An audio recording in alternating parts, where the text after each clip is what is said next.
Hello students, कैसे हैं आप सब। स्वागत है आपका मेरे YouTube channel NCERT maths classes पे। पिछले वीडियो में अपने एनसीईआरटी क्लास 12th में इसमें चैप्टर नंबर 10th में एक्सरसाइज 10.2 का इंट्रो पढ़ा था। क्या पढ़ा था अपन ने उसमें, देखो क्या पढ़ा था, थोड़ा सा रिवाइज करवा दे रहा हूँ एक बार, है ना। क्या पढ़ा था अपन ने, एडिशन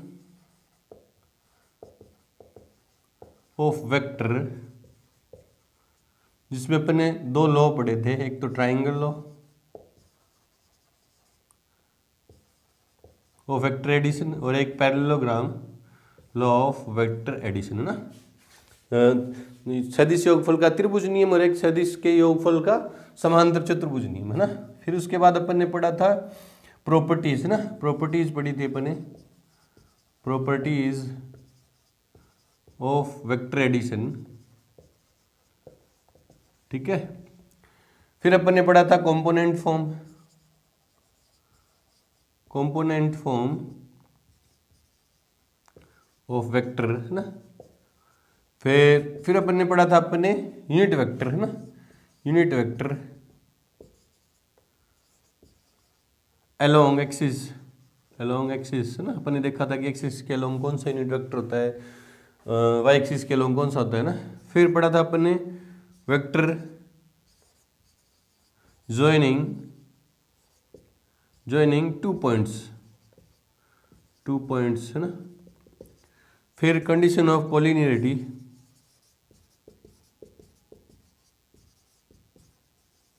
लीनियरिटी, ठीक है।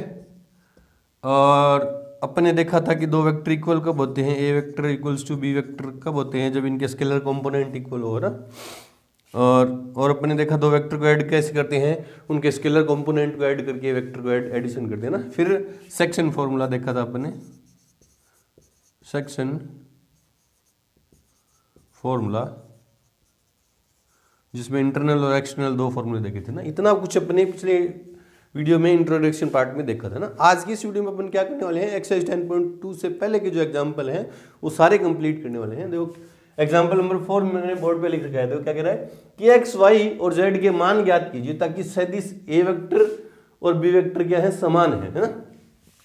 दो वेक्टर समान कब होते हैं, मान लो, है ना, मान लो ए वेक्टर है कोई, क्या है, a1i plus a2j cap plus a3k cap, और बी वेक्टर है, मैंने बताया था इंट्रो पार्ट में ये सब, b1i cap plus b2j cap plus b3k cap, है ना।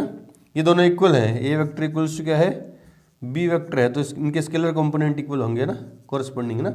आई कैप का स्केलर कंपोनेंट इक्वल होगा जे कैप का, मतलब a1 इक्वल्स टू होगा b1 और a2 इक्वल्स टू होगा b2 और a3 इक्वल्स टू होगा b3, है ना। स्केलर कंपोनेंट इक्वल होंगे तो आंसर आ जाएगा मेरे पास। तो आंसर में given A vector equals to क्या है, X I cap 2j cap plus Z K cap, X I cap plus 2j cap plus Z K cap, and B vector क्या given है, 2i cap plus Y J cap plus K cap, है ना। Since हमें दिया है कि ए vector equals to क्या है, बी वेक्टर है, तो इनके स्केलर कंपोनेंट इक्वल होंगे। देयरफॉर एक्स इक्वल टू कितना आया, 2, कंपैरिजन करूंगा ना मैं, X equals to 2, scalar component का कंपैरिजन करूंगा तो y इक्वल्स टू 2 और z इक्वल्स टू 1। ये आ गया हमारा आंसर। आसान सा क्वेश्चन था, फिर भी आपको बेस पता नहीं चाहिए। चलो जी बढ़ते हैं एग्जाम्पल नंबर 5 की तरफ। से पहले वीडियो को रोकियो, नोट करें। एग्जाम्पल नंबर 5 देखो क्या कह रहा है कि मान लीजिए ए वेक्टर इक्वल्स टू क्या है, I cap plus 2j cap, और बी वेक्टर इक्वल्स टू क्या है, 2i cap plus j cap, दो वेक्टर दिए, ठीक है। तब क्या A vector magnitude of A vector equals to magnitude of B vector है, आपसे पूछा है। पहले बात तो ये पूछी क्या है कि इन दोनों का मैग्नीट्यूड इक्वल है क्या, ठीक है। दूसरी बात क्या पूछा है, क्या सदिश ए वेक्टर और बी वेक्टर समान है क्या। फिर आपसे पूछा क्या ये दोनों इक्वल वेक्टर भी हैं क्या। तो दो क्वेश्चन है, पहले बात करते हैं, देखो बारी बारी से दोनों को आंसर में। Given A vector equals to क्या है, I cap plus 2j cap, therefore A vector का मैग्नीट्यूड इक्वल्स क्या होगा, रूट, फॉर्मूला लिख दो एक बार, X square plus Y square plus Z square, ना। फॉर्मूला तो ये है। तो ए वेक्टर का मैग्नीट्यूड क्या हो जाएगा, एक्स स्क्वायर, एक्स कौन होता है, एक्स कौन होता है, इस फॉर्म में हो ना आपको पता है, कि ये वेक्टर क्या हो, x I cap plus Y J cap plus Z K cap है ना, स्टैंडर्ड फॉर्म ये है ना। तो एक्स क्या होता है, आई कैप का कंपोनेंट, स्केलर कंपोनेंट है ना, तो क्या है 1 की स्क्वायर प्लस वाई का क्या है, वाई क्या है 2 की स्क्वायर प्लस जेड है ही नहीं ना, प्लस जेड है ही नहीं, जेड है ही नहीं, तो ठीक है कितना ये, तो magnitude of A vector equals कितना है, √1 + 4 = √5। ए वेक्टर का मैग्नीट्यूड इतना है। एंड बी वेक्टर कितना दिया आपको, 2i कैप प्लस जे कैप, ये नंबर 1 मान लो। देयरफॉर बी वेक्टर का मैग्नीट्यूड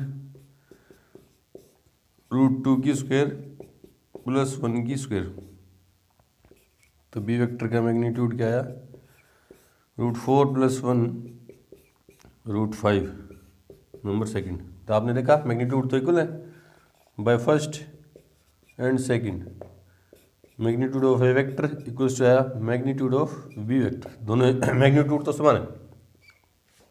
अब आपसे पूछा क्या सदिश भी समान है क्या, अब दो वेक्टर समान कब होते हैं, जब उनके स्केलर कंपोनेंट समान हो ना।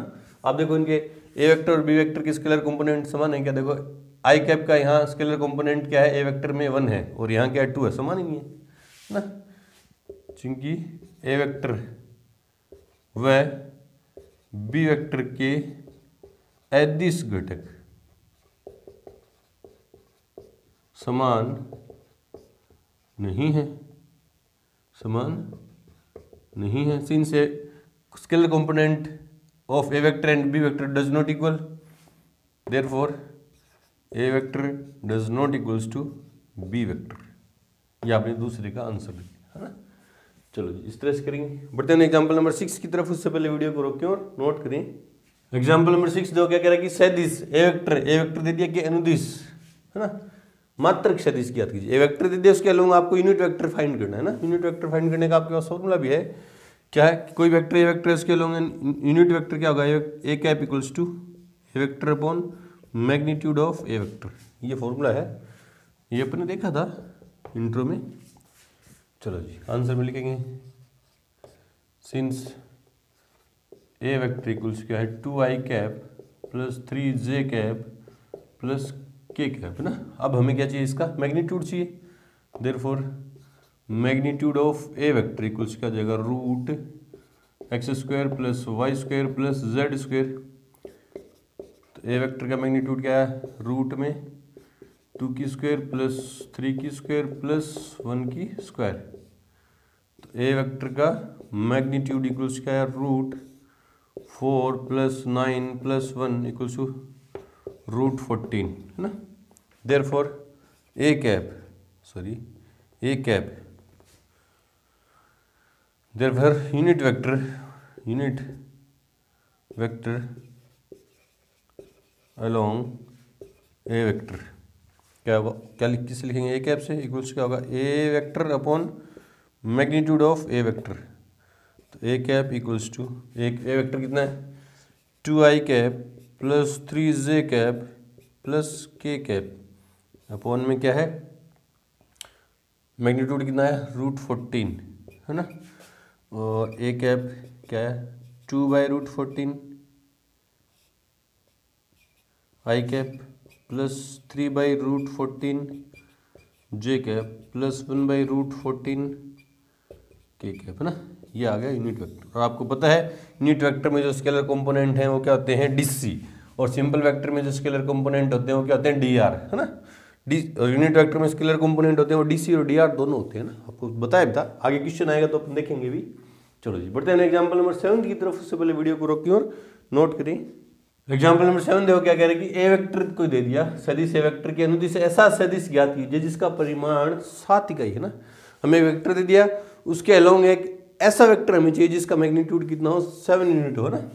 देखो क्या क्या कह रहा है क्वेश्चन, मान लो ये वेक्टर गिवन है हमें है ना, इसकी यूनिट मुझे पता नहीं कितनी यूनिट, मान लिया मैंने है ना, जस्ट मान लिया कितनी यूनिट है, ये है 4 यूनिट का है ना। इसके अलोंग में मेरे को 7 यूनिट का एक वेक्टर चाहिए है ना, जिसका परिणाम क्या हो, 7 इकाई हो ना। इसके अलोंग मेरे को मान ले रहा हूँ बी वेक्टर चाहिए, और बी वेक्टर का मैग्नीट्यूड कितना होगा, 7 यूनिट होगा, और ए वेक्टर का मैग्नीट्यूड मुझे पता नहीं है ना।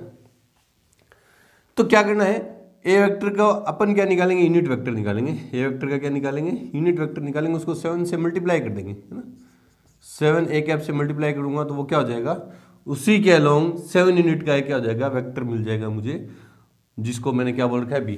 तो समझाने के लिए बोला है ना, मानो तो भी ठीक है, नहीं मानो तो भी ठीक है ना। तो इसका जो मैग्नीट्यूड हो जाएगा वो कितना हो जाएगा, 7। 1 2 3 4 5 6 और 7, है ना, 7 यूनिट का हो जाएगा। तो आंसर में गिवन ए वेक्टर इक्वल्स क्या है, I cap minus 2 J cap, है ना। तो पहले मुझे इसका क्या चाहिए, magnitude. Therefore magnitude of A vector equals क्या आ जाएगा, √1 की स्क्वायर प्लस -2 की स्क्वायर, है ना। तो ए वेक्टर का मैग्नीट्यूड क्या आ जाएगा, रूट में 1 + 4। तो ए वेक्टर का मैग्नीट्यूड कितना है, √5। देयरफॉर ए कैप इक्वल्स क्या आ जाएगा, ए वेक्टर अपॉन में मैग्नीट्यूड ऑफ ए वेक्टर। बोले सर ए कैप क्यों निकाल रहे हैं, यूनिट वेक्टर ना, इसके अलोंग मुझे 7 यूनिट का चाहिए, तो मुझे इसकी 1 यूनिट पता चल जाए तो उसको 7 से मल्टीप्लाई कर दूंगा तो 7 यूनिट का आ जाएगा ना, इसी के अलोंग, है ना। तो 1 यूनिट ज्ञात करने के लिए मैं इसका क्या निकालूंगा, यूनिट वेक्टर निकालूंगा ना, वो निकाल रहा हूँ। देयरफॉर ए कैप इक्वल्स क्या हो गया, ए वेक्टर कितना है, I cap minus 2 J cap upon में √5। तो ए कैप कितना है, सॉरी ए वेक्टर नहीं है, ए कैप है, equals to 1 upon √5 i cap minus 2 upon √5 j cap, है ना। ये तो आ गया, ए कैप आ गया, वेक्टर ए के अलोंग क्या आ गया, यूनिट वेक्टर आ गया। देयरफॉर सदिश ए वेक्टर के अनुदिश 7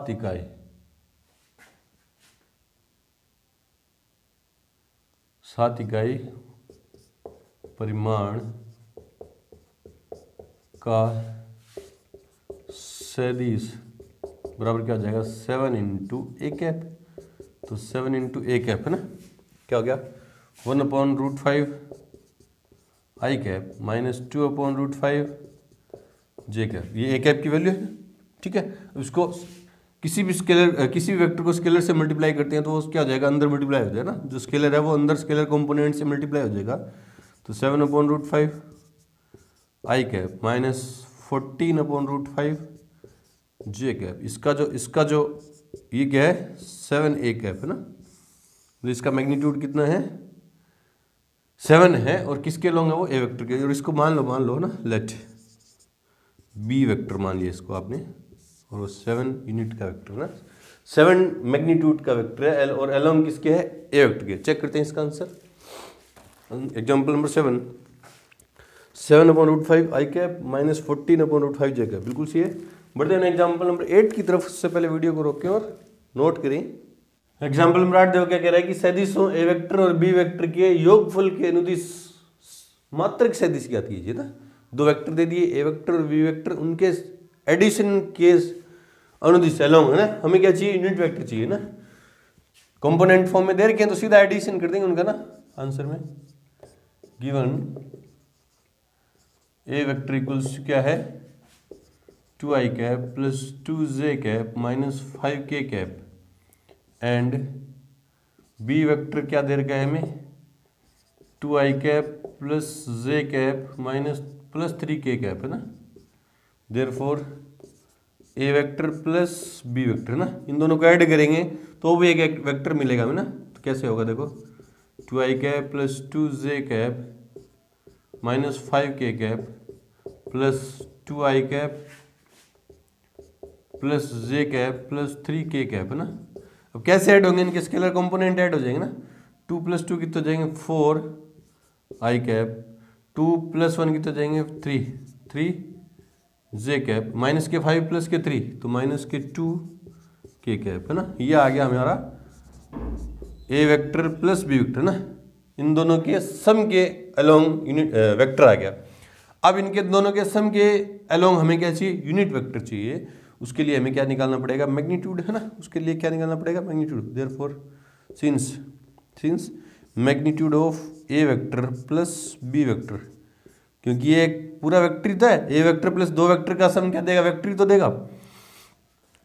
मैग्नीट्यूड निकालने के लिए हमें क्या चाहिए, फॉर्मूला क्या था, x square plus Y square plus Z square का अंडर रूट। तो magnitude of A vector plus B vector equals to क्या आ जाएगा, a vector plus B vector ये 4 का स्क्वायर 16 प्लस 3 का स्क्वायर 9 प्लस -2 का स्क्वायर 4 हो जाएगा ना, -2 का स्क्वायर कितना हो जाएगा 4, कितना हो गया 29, रूट में 29। हमें क्या चाहिए, ए वेक्टर प्लस बी वेक्टर के अलोंग यूनिट वेक्टर चाहिए, therefore A vector plus B vector के अलोंग हमें क्या चाहिए, उनका यूनिट वेक्टर चाहिए है ना, जिसको इसको अपन मान लेते हैं ना, मान ले रहे हैं इसको, मान लेते हैं, देखो क्या, लेट सी वेक्टर इक्वल्स क्या हो गया, ए वेक्टर प्लस बी वेक्टर, इनको मैंने मान लिया ना, देयरफॉर इन दोनों के अलोंग में, इन दोनों के सम के अलोंग में क्या होगा, यूनिट वेक्टर क्या होगा, सी कैप इक्वल्स क्या होगा, सी वेक्टर अपॉन में मैग्नीट्यूड ऑफ सी वेक्टर, होगा कि नहीं होगा। तो सी वेक्टर क्या है, ये रहा, और इसकी वैल्यू क्या है, ये, तो सी कैप इक्वल्स कितना हो गया 4i cap plus 3j cap minus 2k cap, और अपॉन में इनका मैग्नीट्यूड, सी वेक्टर क्या है, ये है, और इसका मैग्नीट्यूड कितना है, √29।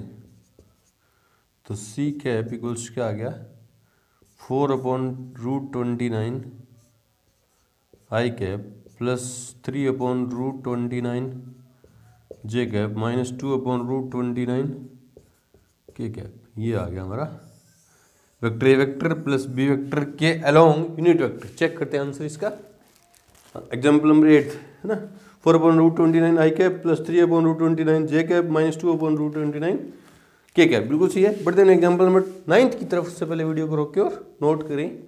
एग्जाम्पल नंबर देखो 9 क्या कह रहा है, सदिश ए वेक्टर के दिक अनुपात ज्ञात लिखिए, है ना, दिक अनुपात लिखिए ना, एक वेक्टर दे दिया उसके डी आर लिखने, ठीक है, और इसकी सहायता से, किसकी सहायता से, डी आर की सहायता से दिक को साइन ज्ञात कीजिए, डीसी ज्ञात कीजिए ना। आपको पता है कोई वेक्टर हमें इस फॉर्म में दिया हो, x I cap plus Y J cap plus Z K cap, तो इनके जो स्केलर कंपोनेंट होते हैं वही क्या होते हैं, डी आर। तो ए इक्वल्स क्या होता है एक्स, बी इक्वल्स क्या होता है वाई, और सी इक्वल्स क्या होता है जेड होता है ना, ये डी आर होते हैं, पता है ना। तो लिखते हैं आंसर में, सिंस गिवन क्या है हमें, ए वेक्टर इक्वल्स क्या है I cap plus J cap minus 2k cap. बोले सर अगर ये यूनिट वेक्टर है तो, अगर मान लो ये यूनिट वेक्टर भी है तो भी इसके जो स्केलर कंपोनेंट होंगे वो डीसी भी होंगे, डीआर भी होंगे। डीआर तो होंगे ही होंगे, चाहे यूनिट वेक्टर हो चाहे सिंपल वेक्टर हो, डीआर तो है ही है ना। Therefore DR of A vector equals क्या आ जाएंगे 1, -2, या है डीआर, या अलग अलग लिखना चाहो तो क्या आ जाएंगे, यूं लिख दो, A equals to 1, B equals to 1 और सी इक्वल्स टू -2, ठीक है। डी आर तो आ गई 1, -2, ठीक है जी, ठीक। और इसकी सहायता से दिक को साइन ज्ञात कीजिए, डी आर की सहायता से, हेल्प ऑफ डी आर, हमें डीसी फाइंड करनी है। अगर वो सीधा बोल देता डीसी और डी आर फाइंड करो, तो डीसी फाइंड करने के लिए मैं इसका क्या निकाल देता, यूनिट वेक्टर निकाल देता, और उसके जो कंपोनेंट होते हैं स्केलर कंपोनेंट वो डीसी हो जाते हैं ना। लेकिन उसने नहीं बोला ऐसे, उसने साफ साफ शब्दों में बोला कि डीआर की सहायता से, इनको यूज में लेके हमें क्या चाहिए, डीसी चाहिए। तो इनके लिए फॉर्मूला अपने 10.1 के इंट्रो में पढ़ा था, सिंस एल इक्वल्स क्या आता है A/रूट डीसी और डीआर में रिलेशन देखा था कि नहीं देखा था, देखा था। ए की वैल्यू कितनी है 1/रूट में 1 की स्क्वायर 1 प्लस बी 1 की स्क्वायर 1 प्लस -2 की स्क्वायर 4, तो 1/√6। एम इक्वल्स क्या था B/रूट में A square plus B square plus C square, है ना। डीसी और डीआर में रिलेशन देखे थे, जब हमें डीआर गिवन हो तो डीसी ऐसे निकालते हैं, बी की वैल्यू कितनी है 1/√6, इसी से तो निकलेगा ऐसे ही। और एलएमएन एन इक्वल्स टू कितना है -सी, फॉर्मूला तो लिखो सी अपॉन रूट में A square plus B square plus C square. तो सी की वैल्यू कितनी है -2 upon root 6। Therefore DC of A vector क्या होंगे, DC को अपन ब्रैकेट में भी लिख सकते हैं 1/√6 1/√6 -2/√6। DR को ऐसे ब्रैकेट में शो नहीं कर सकते, DC को ऐसे ब्रैकेट में शो कर सकते हैं ना। चेक करते हैं इनके आंसर। हाँ, तो DR तो है A1,1 -2 और DC है, बिल्कुल सही है। बढ़ते हैं एग्जाम्पल नंबर 10 की तरफ। से पहले वीडियो को रोकें और नोट करें। एग्जाम्पल नंबर 10 देखो क्या कह रहा है कि बिंदुओं P एंड Q को मिलाने वाला, 2 पॉइंट दे दिए, ठीक है, कोऑर्डिनेट दे दिए। P से Q की तरफ सदिश ज्ञात कीजिए। हमें एक ऐसा वेक्टर चाहिए जो P से Q के अनुदिश हो, है ना। मान ले रहे हैं P पॉइंट ये रहा, है ना। P पॉइंट क्या है 2, 3, 0 और ये Q पॉइंट है और उसके कोऑर्डिनेट क्या है -1, -2, -4। हमें P से Q के अलोंग वेक्टर चाहिए, PQ वेक्टर चाहिए। हमें क्या चाहिए, PQ वेक्टर चाहिए ना। तो देखो कैसे होंगे आंसर में। गिवन P क्या है 2, 3, 0 एंड Q क्या है -1, -2, -4। देयरफॉर PQ वेक्टर P से Q के अलोंग चाहिए ना, P से Q की तरफ वाला वेक्टर चाहिए। तो PQ वेक्टर लिखूंगा उसको, है ना। क्या हो जाएगा x2 - x1 i cap plus y2 - y1 j cap plus z2 - z1 k cap, है ना। और जहाँ जो पहला जो नाम है उसको तो लिखेंगे x1 y1 z1 और जो दूसरा बाद में जो नाम है ना वो क्या होगा x2 y2 और z2, है ना। अगर QP वेक्टर होता तो ये x1 y1 z1 और ये x2 y2 z2 हो जाता ना। तो PQ वेक्टर इक्वल्स टू क्या हो जाएगा, x2 की जगह -1 -2 i कैप प्लस y2 की जगह -2 -3 j कैप प्लस z2 की जगह -4 -0 k कैप। सोल्व कर दो इसको। तो PQ vector equals to -3 i cap plus into minus के 5 j कैप -के 4 k कैप। ये आ गया PQ वेक्टर, है ना। अगर इसी में हमें QP वेक्टर चाहिए होता ना, तो अपन ने इसको x1 y1 मान रखा ना, तो दूसरे में से मतलब x1 - x2 हो जाता है। x1 माइनस, क्योंकि बाद में नाम P आ रहा है, तो x1 - x2 i cap plus y1 - y2 j cap plus z1 - z2 k cap. ये तब यूं हो जाता ना, अगर अपन इनको x1 y1 z1 और x2 y2 z2 मान लिया तो ऐसे लिख देते, QP वेक्टर यूं हो जाता ना। आगे वैल्यू पुट करके आप सोल्व कर सकते, वो तो आगे की बात है अगर आपसे पूछे तो। अभी PQ वेक्टर ये क्या देखते हैं answer, -3i cap -5 j cap -4 k cap, बिल्कुल सही है। बढ़ते हैं एग्जाम्पल नंबर 11 की तरफ। से पहले वीडियो को रोकें और नोट करें। एग्जाम्पल नंबर 11 देखो क्या कह रहा है कि दो बिंदु P और Q लीजिए जिनके स्थिति सदिश OP वेक्टर और OQ वेक्टर गिवन है ना। दोनों के स्थिति सदिश हमें दी है, पोजीशन वेक्टर हमें गिवन है ना। मान लो ये ओरिजिन है और ये पॉइंट P है और ये पॉइंट क्या है Q है ना। डायग्राम बना के, सेक्शन फॉर्मूला आपको लगाना पड़े तो डायग्राम बना के ही लगाइएगा ना। ये P है और ये Q है ना। और P का जो पोजीशन वेक्टर है वो तो क्या है, क्या दिया है उसने, P का क्या दिया 3a वेक्टर -2b वेक्टर, ठीक है, कोई दिक्कत नहीं। और Q का जो पोजीशन वेक्टर हमें दिया है वो क्या दिया है, ये ओरिजिन है, ये Q का पोजीशन वेक्टर क्या दिया है a vector plus b vector, ठीक है जी, ठीक है। एक ऐसे बिंदु R का सदिश, हमें एक ऐसे पॉइंट R का पोजीशन वेक्टर चाहिए, ज्ञात कीजिए, जो P और Q को मिलाने वाली रेखा को 2:1 के अनुपात में अंतः विभाजित करता है। पहले इंटरनल डिवाइड करता है ना, P और Q को मिलाने वाली एक लाइन है, इसको क्या कर रहा है इंटरनली डिवाइड कर रहा है। और इसका हमें क्या चाहिए, पोजीशन वेक्टर चाहिए, R वेक्टर मान लेना, इसका पोजीशन वेक्टर क्या है R है ना। P और Q को मिलाने वाली रेखा को, है ना, PQ को किस अनुपात में 2:1 के अनुपात में विभाजित करता है ना। हाँ, सिंस आंसर में सिंस दिया है, डायग्राम बन गया तो समझ में आ गया आपके, है ना। ओ पी वेक्टर इक्वल्स कितना है 3a vector minus 2b vector and O Q vector equals to a vector plus b vector, है ना। माना बिंदु r PQ को मिलाने वाली रेखा, फर्स्ट पार्ट करें अपन अभी, है ना। यहाँ फर्स्ट पार्ट यहाँ से, ये तो गिवन तो दोनों में हो जाएगा ना। रेखा को 2:1 में विभाजित करता है। Therefore position vector of R, point R का पोजीशन वेक्टर क्या हो जाएगा आर, मान लिया, माना बिंदु आर का स्थिति सदिश क्या है आर वेक्टर है, ठीक है। तो आर वेक्टर क्या हो जाएगा एम बी वेक्टर, फॉर्मूला है मेरे पास M B vector plus N A vector equals to M plus N, है ना।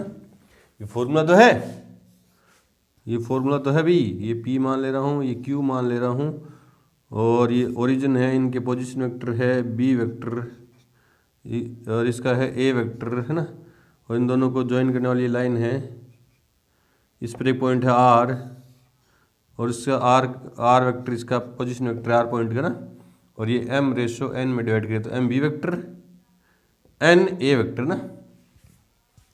Therefore R vector equals to, capital में मान लो इनको ना, कैपिटल में मान लो, क्योंकि यहाँ ए वेक्टर और बी वेक्टर तो किस में आ गए ना, चलो कैपिटल में मान दिया ना। तो 1 इंटू क्या हो जाएगा, या एम कौन है वो कोई सा भी मान लो ना, 2 into A plus B vector plus 1 into 3a vector minus 2b vector upon में 2 + 1, क्योंकि रेशो क्या दिया 2:1 दिया ना, तो m कौन सा आ गया 2 और n कौन सा आ गया 1 हो गया ना। सोल्व कर दो इसको, तो r वेक्टर इक्वल्स टू अंदर मल्टीप्लाई करूँगा तो 2a vector plus 2b vector plus 3a vector minus 2b vector upon में 3, ये 2b वेक्टर से 2b वेक्टर कैंसिल आउट, तो r वेक्टर इक्वल्स कितना आ गया 5a वेक्टर अपॉन 3। ये तो आ गया इंटरनली जब डिवाइड करता है तब। अब सेकंड पार्ट में माना बिंदु r, अब इसमें दूसरा डायग्राम बनाएंगे ना, दूसरा डायग्राम बनाएंगे तो यहाँ ये तो इंटरनल का हो गया ना, अंतः विभाजन का चित्र हो गया, अंतः विभाजन। अब अपन बनाएंगे एक्सटर्नल डिवीजन का फॉर्मूला डायग्राम। ये पॉइंट मान ले रहा हूँ P और ये पॉइंट मान ले रहा हूँ Q, है ना। P का पोजीशन वेक्टर क्या दिया है हमें 3a vector minus 2b vector, और Q का पोजीशन वेक्टर क्या दिया है हमें a vector plus b vector, और ये ओरिजिन है ना, और इन दोनों को ज्वाइन करने वाली ये लाइन है, और ये आगे की तरफ बढ़ाने पर ये पॉइंट आ गया R, है ना, जो इनको एक्सटर्नली डिवाइड करता है। और इसके जो पोजीशन वेक्टर है वो क्या है R वेक्टर, वो हमें क्या करना फाइंड करना है। तो इसने ये तो हो गया 2 और ये हो गया 1, है ना। माना ये डायग्राम हो गया, डायग्राम बना के करोगे तो बिल्कुल आसान है ना। माना R रेखा PQ को 2:1 के अनुपात में बाह्य विभाजित करता है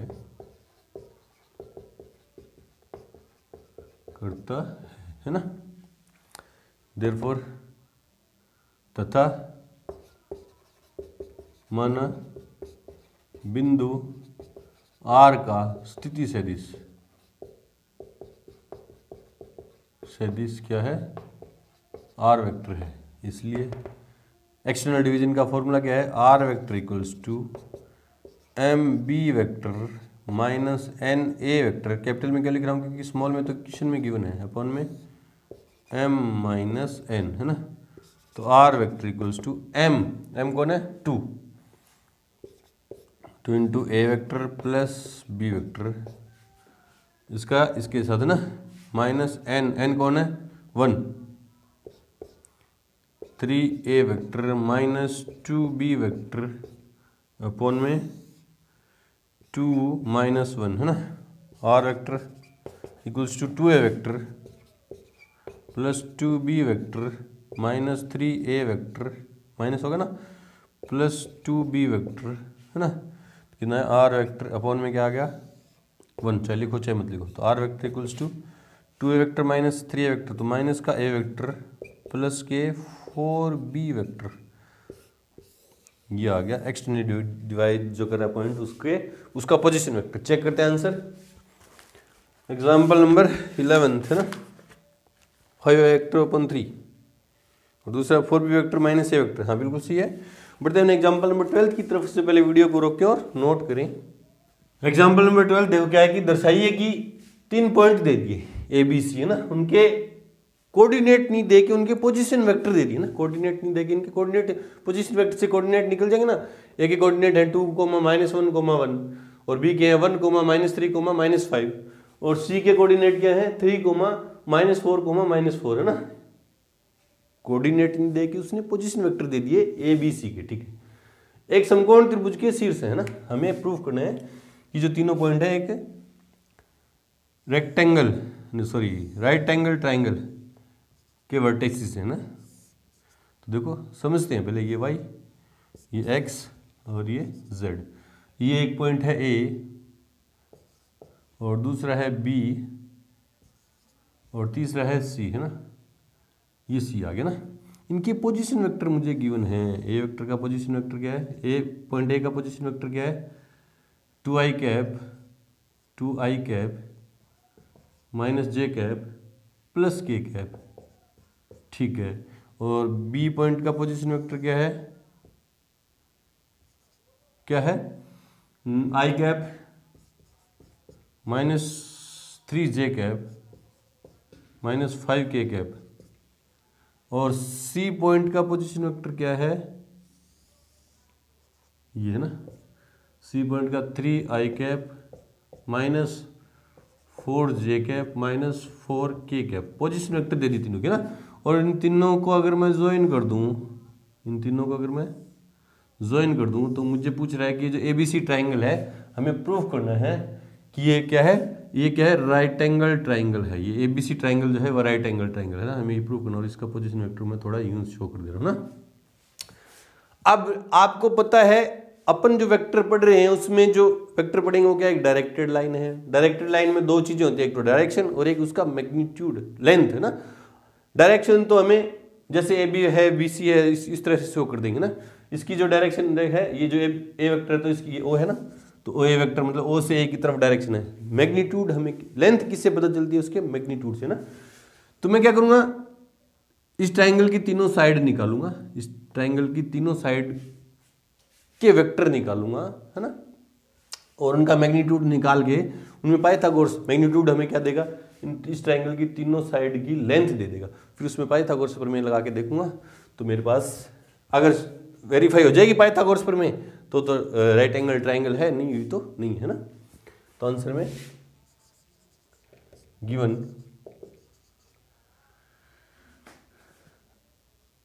ए क्या है 2i cap minus j cap plus k cap, b i cap minus 3j cap minus 5k cap, है ना। और c 3i cap minus 4j cap minus 4k cap, है ना। देयरफॉर ए के जो कोऑर्डिनेट होंगे वो क्या हो गया 2, -1, 1, है ना। और बी के जो कोऑर्डिनेट हो गया वो क्या हो गए 1, -3, -5, है ना। पोजीशन वेक्टर से उनके कोऑर्डिनेट निकालेंगे, ए के कोऑर्डिनेट, बी के कोऑर्डिनेट और सी के 3, -4, -4, है ना। अब मैं क्या करूंगा, पहले बी वेक्टर फिर बी सी वेक्टर फिर सी ए वेक्टर निकालूंगा ना। देयरफॉर अब 2 पॉइंट को ज्वाइन करने वाला वेक्टर कैसे निकलेगा, therefore a B vector equals to, a B vector कौन सा हो गया ए से बी की तरफ जिसकी डायरेक्शन है ए बी वेक्टर ये है ना। तो दूसरे नाम में से दूसरे वाला जो नाम है उसमें से पहले वाले के कोऑर्डिनेट सब्ट्रैक्ट करेंगे ना। तो 1 - 2 i cap plus -3 minus plus 1 हो जाएगा ये j कैप है ना। इसमें से इसके घटा लेना -5 - 1 प्लस -5 - 1 k कैप। तो ए बी वेक्टर कितना आ गया इक्वल्स टू आया -i कैप और -2j कैप और -6 हो गया ना -6 k कैप। इसके साथ इसका मैग्नीट्यूड भी, therefore magnitude of A B vector equals to root x square मतलब 1 की स्क्वायर 1 प्लस y स्क्वायर मतलब 2 की स्क्वायर 4 प्लस z स्क्वायर 6 की स्क्वायर 36। तो कितना आया root 36 40 41 41। A B vector side निकाली इस ट्राइंगल की, ए बी साइड निकाली वेक्टर है ना, और उसका मैग्नीट्यूड मतलब इसकी लेंथ आ गई मेरे पास ये रूट 41 है। अब बी सी की बात करते हैं, b C vector and b C vector equals to, b C vector कैसे, सी बाद में नाम है ना, इसमें से ये सब ट्रैक करेंगे ना, क्या हो जाएगा 3 - 1 आई कैप प्लस -4 प्लस 3 हो जाएगा ना 3 जे कैप प्लस -4 प्लस के 5, क्योंकि इसमें से ये घटा रहे हैं ना बी सी ना, बी सी में से बी वाले के कैप। ठीक है, तो बी सी वेक्टर क्या आया 2 आई कैप माइनस जे कैप और प्लस के कैप है ना। देयरफॉर बी सी वेक्टर का मैग्नीट्यूड कितना आएगा 4 2 की स्क्वायर 4 प्लस 1 की स्क्वायर 1 प्लस 1 है ना, क्योंकि -7 की स्क्वायर 1 करूँगा ना 1 हो जाएगी। तो कितनी आ जाएगी रूट में 6। अब बच्चा एक और बच गया, बी सी भी आ गया। सी ए वेक्टर निकालो, ऐसी वेक्टर निकालो ना, सी ए निकालो, सी ए वेक्टर सी ए है ना, ए पहले है ना बाद में ए है ना। तो 2 - 3 आई कैप, 2 पॉइंट को ज्वाइन करने वाला वेक्टर कैसे निकालते हैं, तो फॉर्मूला है x2 - x1 आई कैप, y2 - y1 जे कैप, z2 - z1 के कैप, और बाद में जो नाम है वो क्या होगा उसके होंगे x2। तो 2 - 3 आई कैप -1 प्लस -1 प्लस 4 के कैप, और बाद में नाम क्या 1 - 4 तो प्लस 5 हो जाएगा ना, 1 + 4 के कैप है ना। तो सी ए वेक्टर क्या हो गया माइनस के आई कैप प्लस के 3 जे कैप और प्लस के 5 के कैप है ना। तो सी ए वेक्टर का मैग्नीट्यूड कितना आया रूट में 1 + 9 + 25 35, रूट में 36 हो गया ना, 35 हो गया, सॉरी 35 हो गया, रूट में कितना आ गया 35 है ना।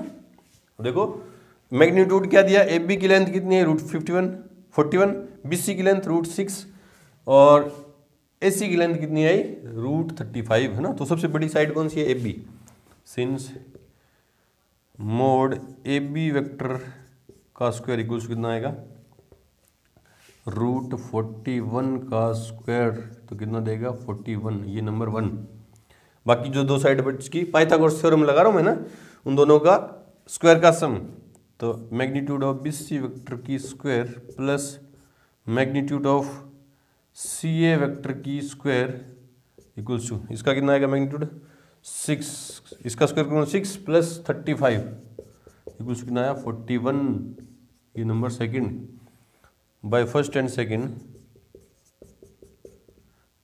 Magnitude of A B vector की होल स्क्वायर इक्वल्स टू आया magnitude of B C vector की square plus magnitude of C A vector की स्क्वायर इक्वल्स टू आया 41। Therefore triangle A B C is a right angle triangle, समकोण त्रिभुज है, समकोण त्रिभुज है। इस तरह से शो करेंगे ना। पोजीशन वेक्टर से अपन ने लाइन के वेक्टर निकाले, उनका मैग्नीट्यूड निकाल के पाइथागोरस थ्योरम लगा दी इस तरह से। ठीक है जी। तो यहाँ पे आके हमारे एक्सरसाइज 10.2 के पहले के जो एग्जांपल है वो कंप्लीट हुए। मिलते हैं अपने एक्सरसाइज 10.2 के साथ, तब तक के लिए गुड लक, थैंक यू।